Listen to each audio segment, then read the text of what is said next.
Okay, friends, I had so much fun filming part one to this, and if you have not checked it out, check it out. We are talking all about how to keep your pipeline full. We all want more projects. We all want to continue to manage the ups and downs of being a freelancer, so you need to be checking out this series where I help you keep your pipeline full. So this is part two, and today we're going to talk all about building an email list.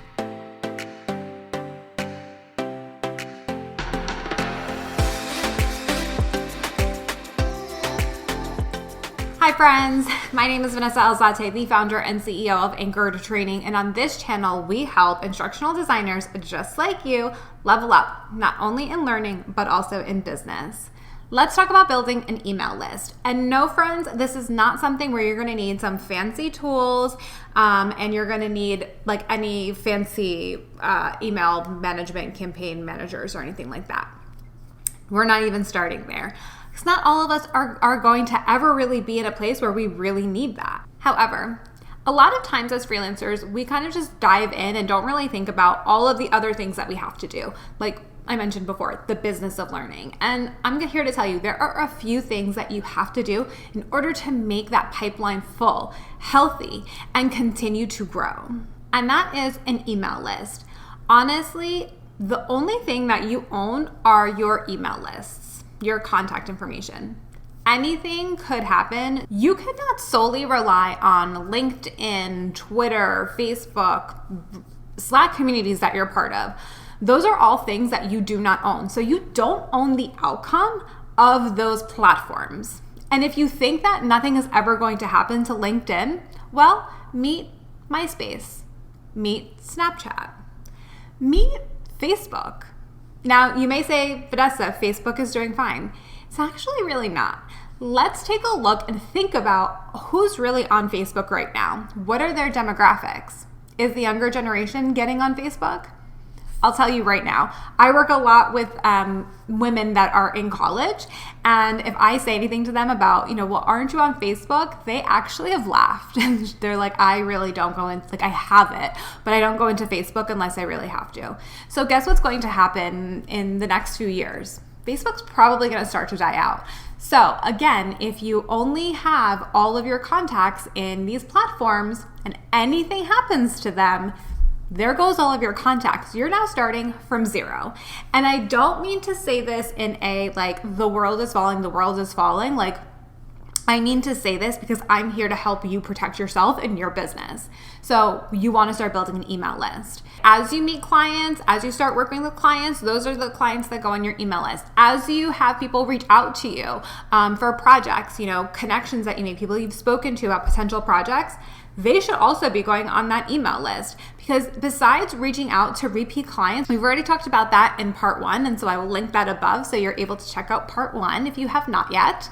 You also want to be sure that you're reaching out to potential clients. They've already reached out to you. You've had an initial conversation. It's definitely a warmer lead.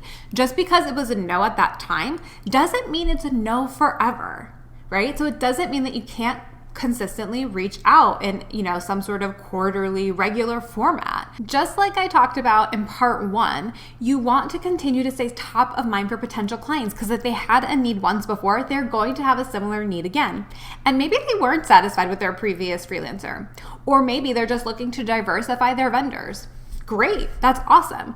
Stay on top of mind. Reach out. Share if you've seen something that possibly could affect them, right? So if you work with banks and you see that everybody and their mother is going through cybersecurity attacks, then why don't you send them a note about how you could maybe utilize training and learning, or a like escape room game or something like that to help with cracking passwords and showing them how easy it could be, so they need to have really tough to crack passwords, right?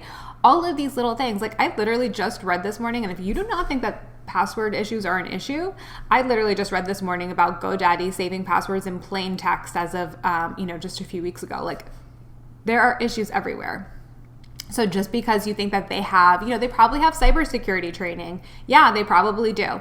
Doesn't mean it's effective, and it doesn't mean that it needs a refresh. So you don't have to sell them on this brand new big thing, and don't ever assume. Don't make up a story in your head and assume that the client doesn't have a need for you or doesn't have a need for what you are talking about. Like I said in part one, Sales and marketing are not dirty words, and you shouldn't feel that way. You should know that you need to be doing whatever you need to do in order to build up your expertise, continue on learning, and build up your business so that you can manage the ups and the downs, but also create the life that you want for you, your family, and your loved ones. In order to do that, marketing and sales are a part of it.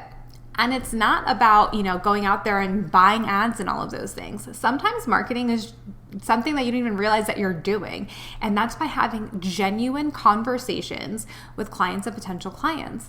Like I said in part 1, reach out if you see something that could be of interest. Reach out if you see something they could utilize. For me, it's all about being a servant leader. And for me, it's all about being a servant partner, right? I'm going to share with you a good tip, a free tip, and you can take it and you can run with it, or you can take it and continue that conversation. So potential clients are a great place to continue that pipeline. They've already reached out, they've seen your work, they've already probably really enjoyed your conversation, and it just didn't work out for one way or another. And if they don't want to hear from you, okay, they'll just tell you, or they won't respond to you, or they'll just immediately delete your email. That's fine. It's not a big deal. They're not going to ever buy from you then. And you want to concentrate on those that actually could turn into real clients, paying clients. So like I said, you don't need MailChimp, Flowdesk, or some crazy email platform. I would actually build off of your repeat client list, and I would include their name, the organization they're with, their email address, and any other contact information you have. And then I would share, how they met me, how they reached out, what was the source that they found me through. I would also then just put some notes in, I would say they reached out for this type of project, didn't work out, it was about this long. And then I would again continue on with all of the different, reach outs that I made, what I said in those outreaches. And it doesn't have to be long. It's just, holiday card, or sent them article about cybersecurity. These are just short little notes to jog your memory about what you talked to them about.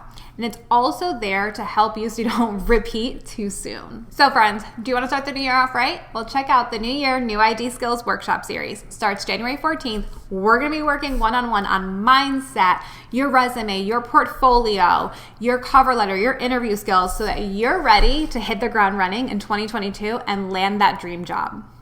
Friends, thank you so much for watching, and I will see you in my next video.